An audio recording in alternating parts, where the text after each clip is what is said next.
Update on the van. I just swapped out the roof tank. It was about 7 gallons before, and it's now about 12. And I did that kind of just to improve the aerodynamics and the looks of it.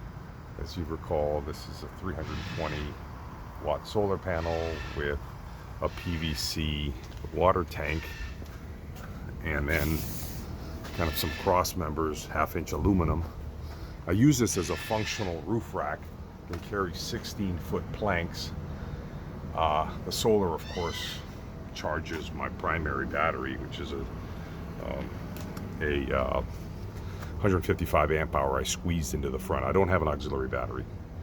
This is a mess right now, but back here I usually keep my tools in here and I keep the counter clean, because I do have an air fryer and a grill that can run while the engine is running.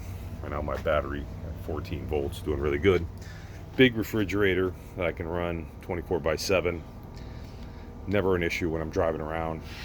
If I'm parked in a garage, that might be an issue, which is rare. So that solar panel covers 2 holes in the roof that I made, and then I bent the metal upward to create a lip, a watertight lip. That has worked. That's different. I don't see anybody doing that. Here's the I used to have a Max Air in here, but I opted for custom, because after the Max Air motor failed on me and would make a bunch of noise.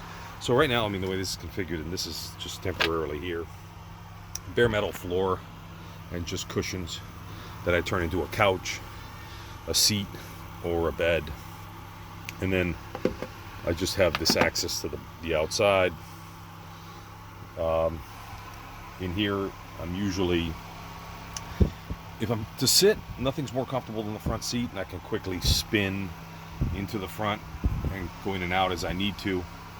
So the seating can be comfortable here, but after a while I think it's more comfortable to be seated in the front. The front seat, I just have pushed forward and leaned forward to create maximum space. This is the cargo configuration to be able to use this space. Now, what you see here is some storage, a lot of storage deep in there. There's another video on this.